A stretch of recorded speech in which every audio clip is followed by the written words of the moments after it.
अस्सलाम वालेकुम first year class. आज हमारा चैप्टर नंबर 1 का लेक्चर नंबर 3 है और हमारे टॉपिक का नेम है इम्पोर्टेंस ऑफ वाटर। आज हम वाटर की इम्पोर्टेंस के बारे में स्टडी करेंगे कि लिविंग ऑर्गेनिजम्स के अंदर वाटर की क्या इम्पोर्टेंस है, वाटर किस तरह रोल प्ले कर रहा होता है। तो अगर हम वाटर की बात करें तो वाटर जो है वो किसी भी लिविंग ऑर्गेनिजम्स के लिए एक मीडियम के तौर पे काम कर रहा होता है। डिफरेंट ऑर्गेनिजम्स में वाटर की परसेंटेज है वो डिफरेंट होती है, यानी कि 65 to 89% तक वाटर जो वो हर ऑर्गेनिज्म में अवेलेबल होता है। अगर हम ह्यूमन टिश्यूज़ की बात करें तो ह्यूमन टिश्यूज़ में जो बोन सेल्स हैं उनके अंदर 20% वाटर होता है। जो ब्रेन के सेल्स हैं उनके अंदर 85% वाटर जो है वो मौजूद होना चाहिए। जितने भी सेल के अंदर केमिकल रिएक्शंस हो रहे होते हैं, जितने भी लिविंग ऑर्गेनिजम्स के अंदर केमिकल रिएक्शन हो रही होती हैं, उन केमिकल के रिएक्शन के लिए वाटर जो है वो मीडियम के तौर पे काम कर रहा होता है। इसका मतलब वाटर जो है वो बहुत ज़्यादा नेसेसरी है बायोकेमिकल रिएक्शंस के लिए। मिसाल के तौर पे कोई भी माइक्रो मॉलिक्यूल है, मिसाल के तौर पे हम ले लेते हैं प्रोटीन। अगर प्रोटीन की ब्रेकडाउन होनी है तो वो क्या बनाएंगे, अमाइनो एसिड बनाएंगे। तो प्रोटीन की ब्रेकडाउन जब होगी तो वो भी वाटर की प्रेजेंस में ही होगी, यानी कि हाइड्रोलाइसिस होगी, वाटर की मौजूदगी में ब्रेकडाउन होगी, प्रोटीन जब अमाइनो एसिड बना देंगे। मिसाल लेते हैं हम फोटोसिंथेसिस की। फोटोसिंथेसिस में अब क्या होता है, कार्बन डाइऑक्साइड और वाटर मिलकर क्या बना रहे होते हैं, ग्लूकोज बना रहे होते हैं, जो कि प्लांट की फूड है।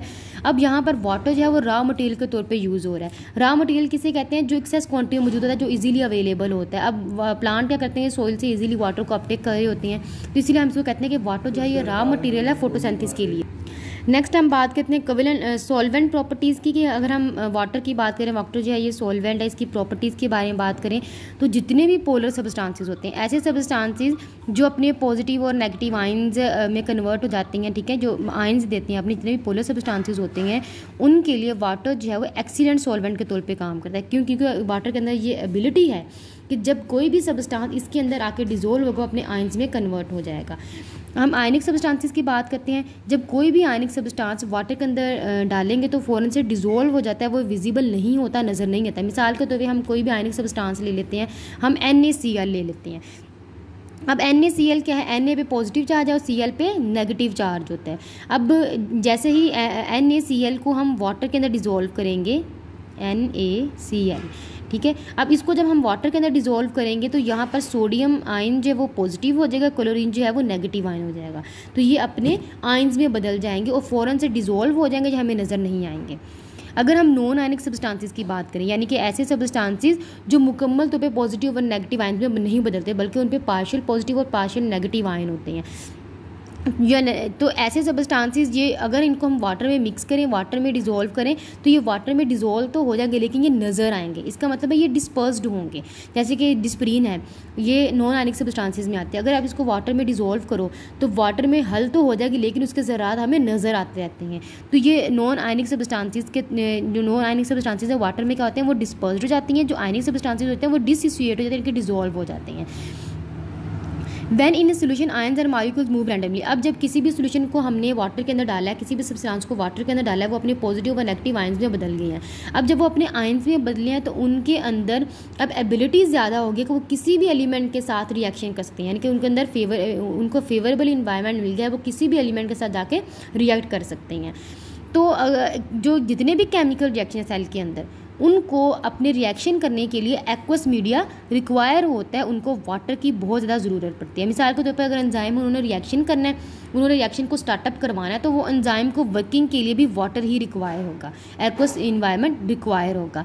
जो नॉन पोलर सब्सटेंसेस हैं उनकी अगर हम बात करें तो वो जितने भी फैट्स हैं, लिपिड्स हैं, ऑयल्स होते हैं, ये नॉन पोलर ऑर्गेनिक मॉलिक्यूल्स हैं, ये वाटर में इनसॉल्युबल होते हैं, वाटर में डिज़ोल्व नहीं होते।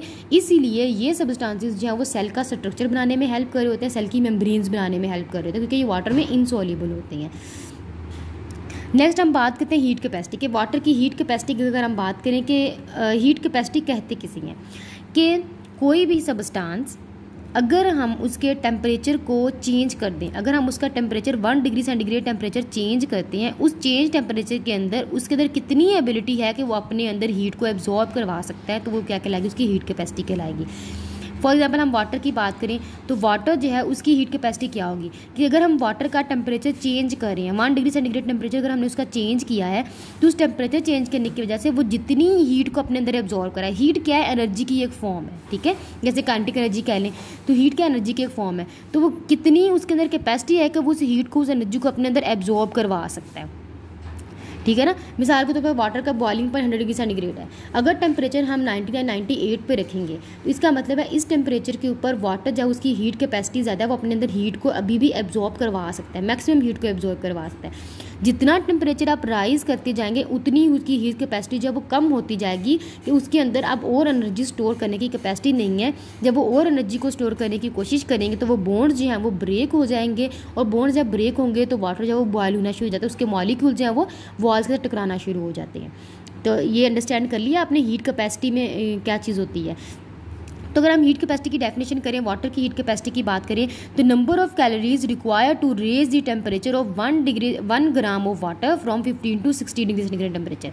अगर हमने वाटर का 15 से 16 डिग्री सेंटीग्रेड टेम्परेचर चेंज किया है कि हमने 8 डिग्री टेम्परेचर को बढ़ा रहे हैं, उस टेम्परेचर को बढ़ाने के लिए हमें कितनी एनर्जी जो है वो रिक्वायर्ड होगी, यानी कि हमें कितनी हीट चाहिए होगी कि हम वाटर का टेम्परेचर जो है वो राइज़ कर सकें। ये उसकी हीट कैपेसिटी है।